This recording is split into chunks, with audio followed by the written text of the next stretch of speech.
पहा अशी रांगोळी काढलेली आहे आज साधी सिंपल अशी. सकाळी सर्व उठून आवरून पहा अशा प्रकारचं आपलं आज रक्षाबंधनची तयारी आहे. ही मेणबत्तीचे छोटेसे दिवे आहेत, तो मी दिवा लावलेला आहे. राखी, पेढा, अक्षदा, कुंकू आणि असे बघा. आता आपण बाप्पाला कुंकू लावूयात.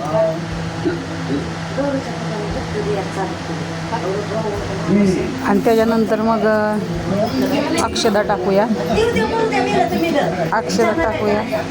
अक्षर टाकल्याच्या नंतर बघा असं हे प्रकारे राखी बांधायची. आता आपल्याला बाप्पासाठी ना एक बघा ही रुद्राक्ष आहे तर, आणि ही नाही बांधली मी, दुसरी लावते बांधणार आहे. बघा ही बांधणार आहे. आता ही बांधायची आपल्याला राखी बांधायची. बघा अशा प्रकारे राखी बांधली. आणि आता आपलं औक्षण करायचं आहे. तर आपण ही किती छान वाटत आहेत ना बाप्पा. आणि अंगठी घेणार होते मी, पण अंगठी ठेवलेल्या जागी नाही आहे, म्हणून म्हटलं हे आपल्या गळ्यातलंच काढलं. सोन्यासारखा वाढू असं म्हणतात ना. आणि ही सुपारी आहे, पण ही ओली सुपारी कच्ची आहे, कच्ची मांडलेली आहे. घेतली सुपारी मी. आणि आपलं असं रक्षाबंधन झालेलं आहे.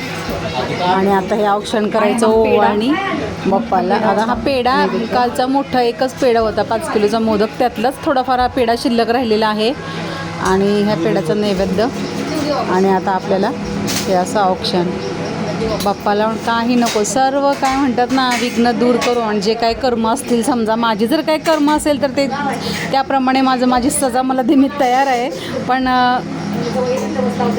बाप्पाला एक भाव म्हणून मी अशी दरवर्षी मी राखी बांधते. असं कुठलंही वर्ष नाही की मी राखी बाप्पाला बांधलेली नाही आहे. तर यावर्षी मी अशा प्रकारे रक्षाबंधन केलेलं आहे. आपली रक्षाबंधन झालेली आहे अशा प्रकारे. मूषकला सुद्धा आपण औक्षण करणार आहोत. मूषकसाठी आपण छोटी राखी आणलेली आहे.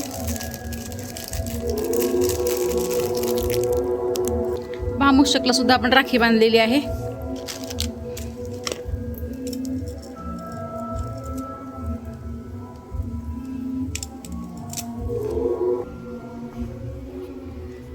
बजरंग आईला सुद्धा आपण राखी बांधणार आहोत.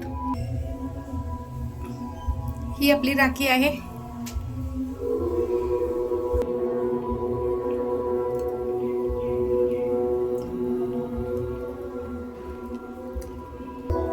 आपण यांना सुद्धा राखी बांधणार आहोत.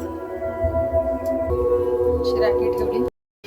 नमस्कार मित्रांनो, कसे आहात? आय होप मध्ये असेल. कृतय ब्लॉगची सुरुवात त्याआधी तुम्हा सर्वांना स्नेह प्रेम पूर्वक नमस्कार. तुम्हा सर्वांचं स्वागत आहे मीराताई ब्लॉग मध्ये. आपली मीराताई.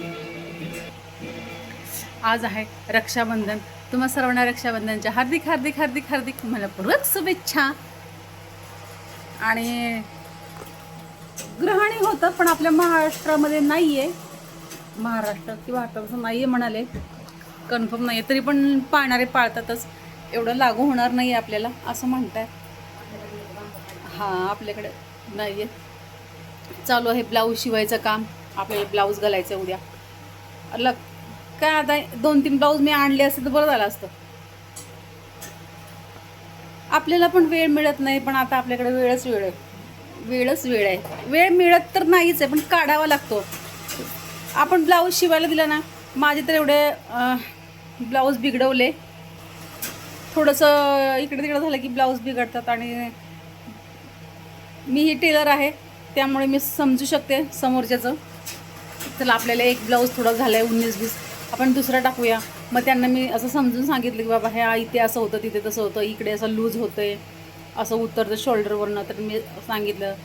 आणि दुसरा पण तसंच आमच्या यांनी बडबड केली, तुझे ब्लाऊज बिघडतात तरी तू टाकते. एखादा ब्लाऊज चांगला बसतो तर दुसरा ब्लाऊज परत चांगला बसतो, एखादा तर परत तिसरा तसंच बसतो. तर हे मी ब्लाऊज शिवून घेतले. पण असं होता काय, मला कंटाळा येतो शिवायचा. मी ब्लाऊज शिवते. मी चोळ्या, त्या पहिल्या बायका चोळ्या घालायच्या. इकडे असे कवर असतं, इकडं व्हाईट कपडा पांढरा आणि बाजूचं असं चोळ्या, चोळीवर इकडे मोर. माझ्या आत्याला गाठीची चोळी, बटनाची नाही आहे बरं का, असल्याला गाठ मारतात. एक बटन असतं वरती आणि इथं खाली गाठ मारतात. माझ्या आत्याला मी बऱ्याच वेळा चोळी शिवलेली आहे. आणि आमच्या सासूबाईसुद्धा चोळ्या घालायच्या, त्यांनाही मी चोळी शिवलेली आहे. पण आता कालांतराने बरेच वर्ष झालं मी चोळी शिवली नाही, बहुतेक मी विसरली पण असेल. पण समोर आलं ना ते कटिंग करायला घेतलं ना, तर निश्चितच मी शिवण्याचा प्रयत्न करीन तसेच्या तशी. पण आता ते सगळं बंद केलं, कंटाळा येतो शिवायला. कारण का घरची पण मुलं म्हणतात जाऊ दे सगळं आपणच करायचं, मग दुसऱ्यांनी काय करायचं, दुसऱ्यांना पण काहीतरी काम दिलं पाहिजे ना. आणि आपल्याकडे तेवढा वेळही नाही आहे. कारण का एकदा ब्लाऊज कापायला घेतला की मी उठत नाही पूर्ण कटिंग होईपर्यंत, आणि तो मग 2 दिवस ठेवला तरी चालतो. पण जर ब्लाऊज शिवायला घेतला तर मी पूर्ण होईपर्यंत मी उठतच नाही शिवेपर्यंत. पण होत नाहीत ना अशी कामं, आपल्याला किती कामं असतात तुम्ही तर बघताच आहे. आणि घरचं, शेताचं, इकडचं तिकडचं. आता मी काहीच बोलत नाही आहे, कारण का बोलण्यात काही उपयोग नाही. कृती करून कृतीतनं उपयोग कृती करून दाखवायची बोलण्यापेक्षा जास्त, असं माझं म्हणणं आहे. तर आज मी इकडे आलेली आहे. आज इकडे सप्ताह आहे ह्या गावचा, म्हणून मी सप्त्याला आलेली आहे. काल्याचं कीर्तन उद्या आहे.